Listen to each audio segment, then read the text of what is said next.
Hello everyone, this is Injeel Ahmed. Welcome to this trade analysis video. आज date है 13 July 2022 and let's begin with the Nifty analysis.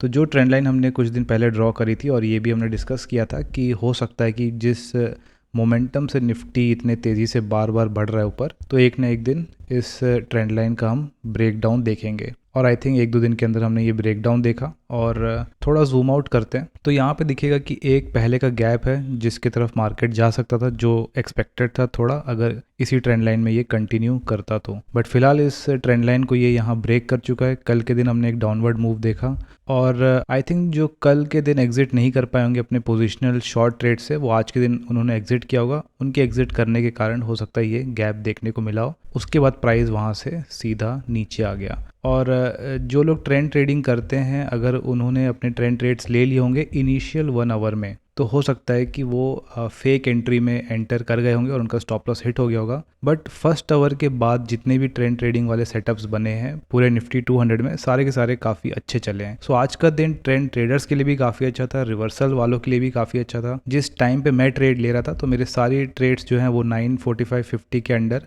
पाँचों trades complete हो गए थे, मतलब एंट्री मेरी हो चुकी थी। उस टाइम पे मेरे सारे ट्रेड्स रिवर्सल वाले ही हुए थे, ट्रेंड ट्रेडिंग वाले कोई भी मेरे ट्रेड्स एग्जीक्यूट नहीं हो पाए थे। सो मुझे उस समय ऐसा फील हुआ कि अच्छा, शायद आज का दिन परफेक्ट है सिर्फ रिवर्सल वालों के लिए। इसलिए जब मैंने अपनी रील अपलोड की तो वहाँ पे मैंने लिख दिया perfect day for reversal traders. But then कुछ लोगों ने मुझे मैसेज किया कि सर आपने अडानी ग्रीन नहीं देखा, क्लीन आप मिस कर गए, इंडसइंड बैंक, बीपीसीएल। तो फिर डे एंड होने के बाद मैंने दोबारा निफ्टी 200 एनालाइज किया और मैंने देखा कि काफ़ी सारे स्टॉक्स में ट्रेंड ट्रेडिंग भी काफ़ी अच्छा चला है। सो ट्रेंड ट्रेडिंग में आज उनका ही लॉस हुआ होगा जो आई थिंक इनिशियल के फर्स्ट आवर में एंट्री कर गए होंगे। उसके बाद जिन्होंने भी एंट्री ली है आई थिंक वो प्रॉफिटेबल ही एंड हुए होंगे। So today it was a good day for both kinds of traders and let's look at the profit. Total profit रहा 62,858 रुपीज़ का, काफ़ी अच्छा दिन रहा। और कल मुझे किसी ने कहा था कि सर आप 230 को जब आपको दिख रहा होता है कि आपका 25,000 30,000 का प्रॉफिट चल रहा है तो उस समय आप एग्जिट क्यों नहीं कर लेते हो। तो उसका रीज़न यही है कि 230 को कभी कभी ऐसा भी होता है जब 30,000 का प्रॉफिट चल रहा है और 330 तक मैं 30,000 के लॉस में आ जाता हूँ। और ऐसे दिन भी मैंने देखे हैं, जैसे आज का ही दिन अगर हम देख लें तो जिस टाइम पे मैंने अपनी रील अपलोड की उस टाइम पे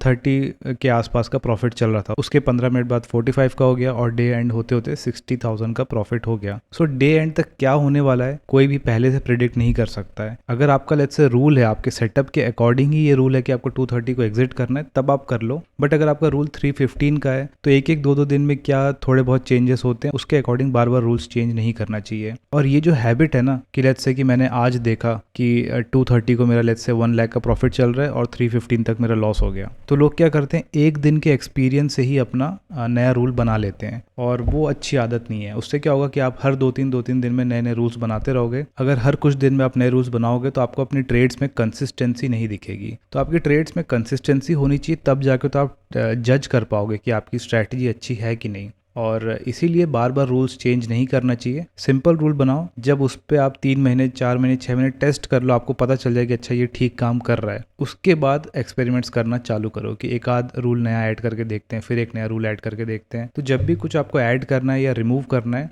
वो 1 या 2 दिन के एक्सपीरियंस से नहीं होना चाहिए, मिनिमम 1 से 2 महीने के एक्सपीरियंस पे बेस्ड होना चाहिए। सो आज के 5 ट्रेड्स थे HCL टेक, LT, पॉलिसी बाजार, श्रीराम ट्रांसपोर्ट और टाटा मोटर्स। तो पांचों ट्रेड रिवर्सल ट्रेड्स थे और आई थिंक 4 शॉर्ट के थे और 1 लॉन्ग का था। सो सारे ट्रेड्स देखेंगे एक एक करके। और यहाँ पे देख सकते हैं कि मेन प्रॉफिट जो हुआ वो LT के कारण हुआ 45,000 रुपीज़ का, और टाटा मोटर भी 1:3 के आसपास का दे दिया था। सो इन दोनों के कारण मेन प्रॉफिट हुआ, बाकी में तो कुछ खास प्रॉफिट नहीं हुआ। सो अब आ जाते हैं चार्ट्स पे। सबसे पहले देखते हैं HCL tech. Let's go to 2 minute time frame.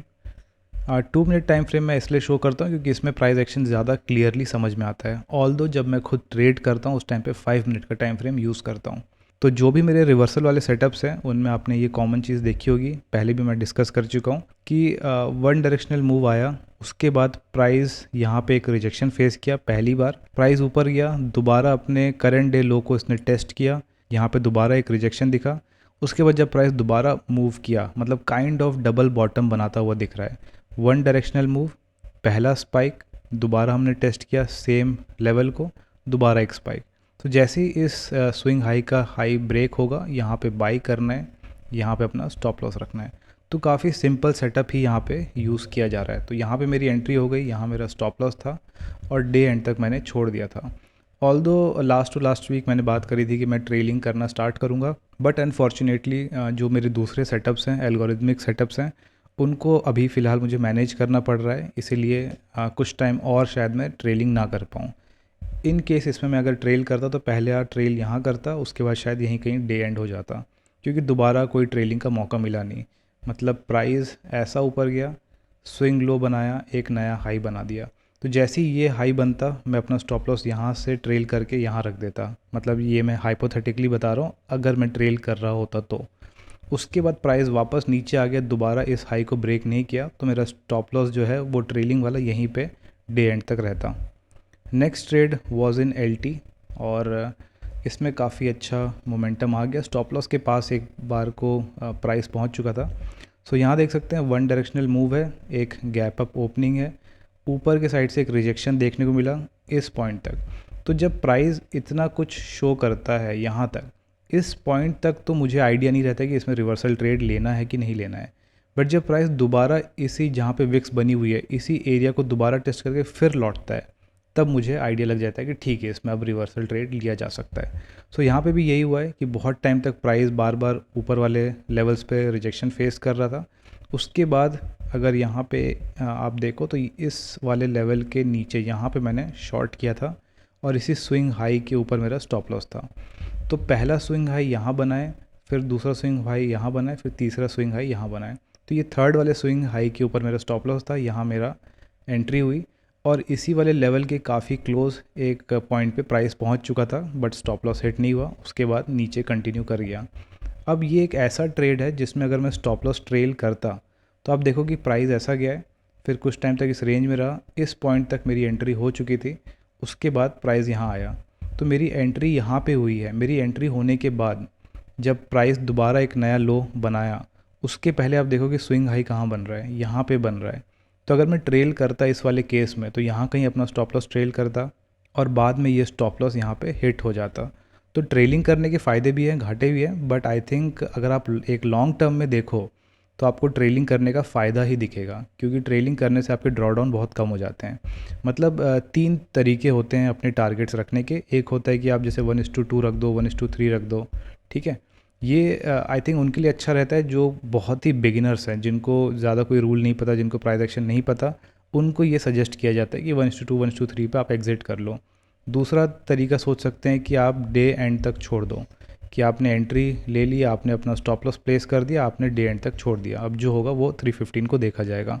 तीसरा होता है कि हर स्विंग में आप ट्रेल करते चलो, मतलब एक हो गया डे एंड, एक हो गया टारगेट फिक्स करना और एक हो गया ट्रेलिंग वाला मेथड। जितना मैंने टेस्टिंग करी है अपने एल्गोरिदम्स के बेसिस पे, मतलब आपको जो लोग मुझसे पहले बात कर चुके हैं उनको पता होगा कि मैंने ट्रेडिंग स्टार्ट करी थी सिस्टमैटिक ट्रेडिंग, एल्गोरिथमिक ट्रेडिंग से। आज भी मेरा मेन कैपिटल वहीं पर डिप्लॉयड है। उनमें जब हम टेस्टिंग करते हैं पिछले 10 साल के डेटा पे अलग अलग स्ट्रैटेजीज़ को, तो जब भी मैं कोई स्ट्रैटेजी टेस्ट करता हूँ उसको मैं इन तीनों मेथड में टेस्ट करके देखता हूँ कि किस में मुझे सबसे ज़्यादा रिटर्न दिख रहा है। तो मुझे क्लियरली दिखता था कि ये दोनों में रिटर्न ऑलमोस्ट इक्वल रहते हैं और सबसे ज़्यादा रहते हैं। इस टाइप का जब हम टारगेट फिक्स कर लेते हैं उससे रिटर्न काफ़ी कम हो जाता है। मतलब अगर आप एक लॉन्ग पीरियड में देखो तो हो सकता है कि कोई स्ट्रैटेजी साल भर में आपको यहाँ 30% का रिटर्न दे और इस वाले केस में 60 to 70% का रिटर्न दे दे, मतलब ऑलमोस्ट डबल जितने का मुझे चेंज देखने को मिला। अब अगर हम देखें कि इन दोनों में क्या अच्छा है, डे एंड तक छोड़ना या ट्रेलिंग में, तो मैंने ये नोटिस किया कि रिटर्न वाइज तो ऑलमोस्ट दोनों सेम है, बट जब हम ड्रॉडाउन चेक करते हैं तब दिखता है कि जैसे डे एंड तक छोड़ने में लेट्स से आपका 15% का ड्रॉडाउन पहुंच गया और ट्रेलिंग करने से हो सकता है कि सिर्फ 10% का पहुंचे। तो मुझे फिर ये समझ में आया कि अच्छा ठीक है, ओवरऑल ट्रेलिंग करना ही सबसे बेस्ट है। बट अनफॉर्चुनेटली मैं इस वाले अकाउंट में ट्रेलिंग नहीं कर पा रहा हूँ, मुझे दूसरे अकाउंट्स को मैनेज करना होता है। अब आ जाते हैं नेक्स्ट ट्रेड में, दैट इज़ पॉलिसी बाज़ार। तो यहाँ पे भी देख सकते हैं गैप अप ओपनिंग हुई, वन डायरेक्शनल मूव आया, हायर लेवल से एक रिजेक्शन देखने को मिला, उसके बाद इसी रिवर्सल पे मैंने यहाँ पे शॉर्ट एंट्री ले ली। यहाँ पे एक गलती हो गई कि मुझे थोड़ा शायद और वेट करना चाहिए था कि प्राइस दोबारा अच्छे से इसको टेस्ट करे, तो मैंने पहले ही यहाँ पे शॉर्ट कर दिया। जिस टाइप का मुझे बाकी स्टॉक्स में भी एक मोमेंटम दिख रहा था कि सब में एक वन डायरेक्शनल मूव आया और सब में अब एक रिवर्सल देखने को मिल रहा है। तो इसमें जो मेरी एंट्री है वो यहाँ पहले हो गई, यहाँ मेरा स्टॉप लॉस था, प्राइस नीचे गया, एंट्री ट्रिगर हो गई, दोबारा ऊपर जाके मेरे स्टॉप लॉस को हिट कर दिया। स्टॉप लॉस को हिट करने के बाद फिर दोबारा ये नीचे आ गया। सो अनफॉर्चुनेटली इसमें ट्रेड सेटअप अच्छे से काम नहीं किया। इसमें अगर मैं थोड़ा और वेट करता, एक कंफर्मेशन का वेट करता कि प्राइस ऊपर गया है नीचे गया है और दोबारा सेम जगह स्पाइक बना रहा है, और फिर अगर मैं इस स्विंग लो के नीचे ट्रेड करता, सो तब मैं यहाँ पे अच्छे ट्रेड्स ले पाता, मतलब तब मेरा ये सेटअप बेटर काम करता। Next was Shri Ram transport, और इसमें भी एक रिवर्सल ट्रेड लिया गया था। प्राइस ऊपर गया, रिजेक्शन फेस किया, उसके बाद इसी नीचे वाले आने के टाइम ये जो रेड कैंडल बनी है, होपफुली आप देख पा रहे हो, ये एक बड़ी सी रेड कैंडल है, इसी के लो के नीचे मेरा एंट्री ट्रिगर हो गया और यहाँ मेरा स्टॉप लॉस था। सो यहाँ पे एंट्री हुआ, यहाँ स्टॉप लॉस था, उसके बाद प्राइस इस रेंज में ही रहा और यहाँ कहीं जाके डे एंड हुआ है। इसमें अगर ट्रेलिंग में कर रहा होता तो यहाँ कहीं पे ट्रेल करते करते डे एंड होता, यहाँ पे या यहाँ पे, तो शायद थोड़ा लॉस कम हो जाता। Next trade was in Tata Motors, इसमें सबसे बड़ा रिटर्न देखने को मिला। इसमें I guess let's check, Tata Motors no LT में सबसे बड़ा प्रॉफिट था एंड टाटा मोटर्स में 1:3 का था। सो इसमें भी देख सकते हैं गैप अप ओपनिंग हुई, वन डायरेक्शनल मूव आया, प्राइस उसके बाद एक रेंज बना गया, उसके बाद नीचे ब्रेकआउट किया, दोबारा एक पुल बैक लिया और दोबारा नीचे कंटिन्यू किया। मतलब इसको अगर हम पिक्टोरल वे में देखें तो ट्रेड कुछ ऐसा दिखना चाहिए, वन डायरेक्शनल मूव हो, उसके बाद एक रेंज में रहे प्राइस, उस रेंज के नीचे आके फिर कंटिन्यू करें। तो जब आपको दिखे कि ये रेंज को ब्रेक करके अब ये नीचे कंटिन्यू कर रहा है, तो एक बार को अगर आप पहला वाला ये पार्ट भूल जाओ तो एक्चुअली में ये क्या हो गया, इसको जस्ट आप ऑपोजिट अगर घुमा के देखोगे तो बेसिकली प्राइस ऐसे आया है, एक रेंज में था, मैं इसको जस्ट ऑपोजिट घुमा के दिखा रहा हूँ, उसके बाद एक ब्रेकआउट हुआ है। तो आप ऐसे सोच सकते हो कि रेंज के ब्रेकआउट पे आप ट्रेंड ट्रेडिंग कर रहे हो। सो ये वाला जो रिवर्सल ट्रेड है इसको आप ऐसे भी सोच सकते हो कि अगर फर्स्ट वाले पार्ट को बस आप इग्नोर करो तो बेसिकली प्राइस एक रेंज में था, उस रेंज से ब्रेकआउट किया और फिर यहाँ पे कंटिन्यू किया। तो जो मैंने पिछली वीडियोस में भी बताया था, जब भी मार्केट एक रेंज में हो उससे ब्रेकआउट करे या ब्रेक डाउन करे, दोबारा ऐसे इस टाइप का जब मूव दिखाए तब आपको एंटर करना चाहिए, या फिर नीचे ब्रेक डाउन करके दोबारा रीटेस्ट करके दोबारा कंटिन्यू करें। मतलब एक स्विंग लो स्विंग हाई बना दे, उसके बाद आपको यहाँ एंटर करना चाहिए, यहाँ स्टॉप लॉस रखना चाहिए। So kind of same type का ही यहाँ पे पैटर्न है जिस पे मैंने शॉर्ट सेल किया। तो ये 5 ट्रेड थे, HCL टेक, LT, पॉलिसी बाज़ार, SR ट्रांसफिन और टाटा मोटर्स, और फाइनल प्रॉफिट 62,000 के आसपास का रहा। अगर परसेंटेज वाइज देखें कि कितने परसेंटेज का रिटर्न है मेरे कैपिटल पे, सो इट वाज 1.2%, क्योंकि मेरा जो एक्चुअल कैपिटल है अकाउंट में वो 50 लाख्स का है, 50 लाख्स पे ये प्रॉफिट बनाया गया है। और मार्जिन हो सकता है कि कम रहा हो, आई थिंक मार्जिन 14-15 लाख के आसपास था। सो 14-15 लाख से ये प्रॉफिट बना है, बट ये जो एक्स्ट्रा कैपिटल रखा गया है ये एक्चुअली में रिस्क मैनेजमेंट के लिए रखा गया है। और कई बार ऐसे दिन आते हैं जब 4 दिन 5 दिन लाइन से लॉसेस होते हैं, या हो सकता है कि आपका जो ड्रॉ डाउन है वो 15-20 दिन तक चल जाए, तब अगर आपके पास एक्स्ट्रा कैपिटल है तब आप सेफ़ फील करते हो, तब आप बहुत शांति से ट्रेड करते हो, गलत डिसीजंस नहीं लेते हो। इसीलिए कैपिटल एक्स्ट्रा रखने का ये फ़ायदा होता है। कई लोग क्या करते हैं कि एकदम नेक टू नेक चलते हैं, मतलब मैंने ऑप्शंस में ये कई बार देखा है कि लेट्स से कि वो कोई ऑप्शंस खरीद रहे हैं और वो 10,000 में मिल रहा है, तो उनका अगर आप कैपिटल देखोगे तो दिखेगा कि उनके अकाउंट में अभी 12,000 रुपये और वो 10,000 का बाई कर रहे हैं। अब आप सोचो कि जब आपके पास 12,000 रुपये, आप 10,000 का कोई ऑप्शन बाई कर रहे हो, इसमें अगर 2-3 हज़ार का भी लॉस हो गया तो सीधा सीधा आपका एक ही दिन में 10-20% का लॉस हो जा रहा है, 30-30% का लॉस हो जा रहा है। 30% का लॉस होना तो ऐसा हो गया कि फिर आपको ट्रेडिंग बंद कर देनी चाहिए। मतलब 10-15% पे तो उस स्ट्रैटेजी को हम ख़राब मान लेते हैं कि अगर 15% का ड्रॉडाउन हिट हो गया तो फिर आपको मान के चलना है कि वो स्ट्रैटेजी ख़राब हो चुकी है, आपको दोबारा उसमें कुछ काम करके उसको ठीक करना पड़ेगा। बट मैं एक तरफ लोगों को देखता हूँ कि 10-15 हज़ार रुपये रखे हैं, उससे ऑप्शन बाइंग कर रहे हैं, मतलब एक एक दिन में 30-30, 40-40% का रिस्क ले रहे हैं। तो उस टाइप के जो भी ट्रेडर्स हैं वो लॉन्ग टर्म में सर्वाइव नहीं कर पाएंगे। तो आपको कैपिटल एक्स्ट्रा रखना ही चाहिए, जितना आप सेफ़ चलोगे उतना आप लॉन्ग टर्म में सर्वाइव कर पाओगे। पहला एम होना चाहिए सर्वाइवल। अगर आपके पास एक्स्ट्रा कैपिटल है तभी तो आप रिकवर कर पाओगे, अगर आपके पास एक्स्ट्रा कैपिटल नहीं है 2-4 दिन लॉस होंगे और आप मार्केट से बाहर हो जाओगे, या तो आपको और आउट ऑफ द मनी जाना पड़ेगा। जो लोग ऑप्शंस में ट्रेड करते हैं वो समझ पा रहे होंगे मैं क्या कह रहा हूँ, कि हो सकता है आपने स्टार्ट किया हो एट द मनी से, फिर आपको कुछ लॉस हुआ, फिर आप थोड़े आउट ऑफ द मनी में गए, फिर और लॉस हो गया, फिर आप और आउट ऑफ द मनी में जा रहे हो। तो जितना आउट ऑफ द मनी में आप जाते जा रहे हो उतना वैसे भी प्रीमियम डीके जल्दी होगा, आपका बाइंग अच्छे से काम नहीं करेगा। सो एक्स्ट्रा कैपिटल लेके चलना चाहिए ताकि आप रिकवर कर पाओ। तो ये 5 ट्रेड थे। इसके अलावा कुछ ट्रेड्स जो छूट गए उनमें से जैसे एक था अडानी ग्रीन। इसमें देख सकते हैं काफ़ी अच्छा डाउनसाइड का मूव आया। इंडसइंड बैंक में भी एक बहुत अच्छा मूव आया। अगर इसमें यहाँ कहीं इस वाले कंटिन्यूएशन पे ट्रेड किया जाता तो 1:5 के आसपास का आराम से प्रॉफिट हो जाता। BPCL में भी यहाँ रिवर्सल ट्रेड लिया जा सकता था। भारती एयरटेल अगेन बहुत अच्छा डाउन मूव, और औरो फार्मा में एक अपसाइड का मूव। तो ये जो 4-5 ट्रेड हैं, Adani Green, IndusInd Bank, BPCL, Bharti Airtel, Auro Pharma, ये पांचों ट्रेड मेरे स्टॉक सिलेक्शन के अकॉर्डिंग मैच नहीं कर रहे थे, इसलिए मैंने इनको सेलेक्ट नहीं किया था। और अभी मेरा स्टॉक सिलेक्शन कैसे होता है कि पिछले दिन का कुछ रेंज है, प्राइस उसके अंदर है, उस रेंज को ब्रेक कर दे या एटलीस्ट कोई अच्छा मोमेंटम स्टार्टिंग में दिखाए, तब मैं उसमें ट्रेड करता हूँ। बट अगर पिछले दिन का कुछ रेंज ऐसा है लेट्स से, और आज का जो शुरुआत हुई है वो पिछले दिन के रेंज के अंदर ही हुई है और अंदर ही अंदर हम कोई मोमेंटम देख रहे हैं, तो इस टाइप वाले ट्रेड्स को मैं अवॉइड करता हूँ और अभी सिर्फ इस पे ही फोकस करता हूँ। बट काफ़ी दिन से मुझे कंटिन्यूसली दिख रहा है कि कई बार प्राइस पिछले दिन के रेंज के अंदर से मोमेंटम दिखाता हुआ बाहर ब्रेकआउट करता हुआ निकल जाता है और स्टिल वो अपना मोमेंटम कंटिन्यू करता है।